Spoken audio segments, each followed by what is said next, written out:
عملت لكم النهارده السمك البلطي المقلي يا جماعه، انما ايه، بصوا يا جماعه، مقرمش من بره وجوسي من جوه وقلبه ابيض زيكم كده. يلا شجعوني، قولوا لي سلم ايديك يا بنوب، ووروني بقى القلوب بتاعتكم وفين الكومنتات الحلوه. وحشتوني قوي.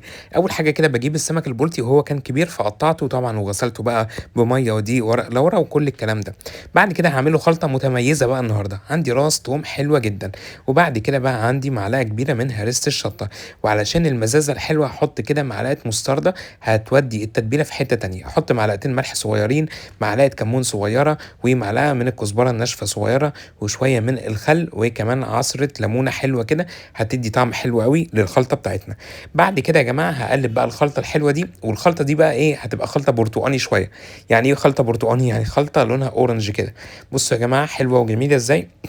بعد كده بعد ما عملت الخلطة الحلوة دي هجيب بقى السمك بتاعنا، وزي ما قلت لكم انا بجيب بقى السمك واغسله كويس قوي بميه ودقيق ورق لورا وشرايح ليمون وشويه ملح، بيبقى نضيف وزي الفل. بصوا يا جماعه لحمه ابيض وجميل ازاي، احلى من كده مفيش. شايفين التتبيله؟ هاخد بقى التتبيله الحلوه دي وهتبل السمك بقى بتاعنا.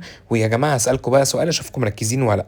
اول حاجه، اول سؤال، يعني انا حطيت حاجه جديده في الخلطه بتاعتنا علشان تدي مزازه حلوه للسمك. انا حطيت ايه؟ لو فاكرين اكتبوا لي في الكومنتات. يلا بقى عايز اشوف شطارتكم. والناس اللي ما قالتليش سلم ايديك، ما قلتوليش سلم ايديك ليه يا بنوب لسه؟ يلا بقى فين كومنتاتكم؟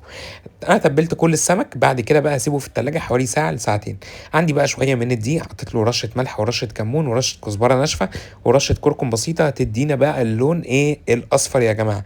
في ناس بتحب تحط نشا، مفيش مشكله. في ناس بقى بتحب تعمل التلحيسه، ودي عملتها لكم قبل كده برضو مفيش مشكله. بس النهارده برضو عايز اقول لكم ان انا بالخلطه اللي هي الحلوه دي وشويه الدقيق اللي هي على طريقه مامتي وجدتي، انا هعمل لكم شويه سمك مقرمشين زي بتوع زمان.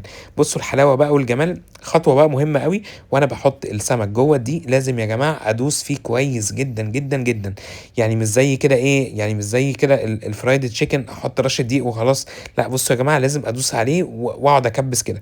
انفضه بقى كويس من الدقيق، وعندي بقى زيت سخن في الطاسه، يكون ايه، يكون سخن على نار متوسطة. ياخد كده ايه يا جماعة، وش كده في 5 دقايق. بعد كده اديله تقليبة للناحية التانية. ويا سلام لو عندك سكينة بقى او شوكة او سيخ، تقعدي كده تعملي ايه، تدوسي كده عليه علشان كل السوائل ايه، تخرج اللي فيه، والزيت كمان يدخل لجوه يسويه. بصوا يا جماعه الحلاوه والجمال، بذمتكم فيه سمك بولتي حلو وجميل كده. بصوا انا حطيت له بس رشه دقيق، ولا حطيت تلحيسه، ولا حطيت ميه، ولا حطيت اي حاجه، زي طريقه زمان بالظبط. والزيت عندي لسه نضيف وزي الفل. هحمر بقى باقي كميه السمك. ويا جماعة بجد الطريقة دي لو جربتوها طعم السمك هيوديكوا في حتة تانية. بصوا الحلاوة والجمال بتاعت السمك البلطي. رشة الكزبرة الخضراء بقى، بصوا يعني هتودي بقى السمك في حتة تانية. النهاردة عملت سمك بلطي مقرمش. لو الفيديو عجبكم اعملوا له شير لكل حبايبكم، ويلا بقى قولوا لي سلم ايديك يا بنوب. ويلا بينا علشان قربنا نكمل المليون.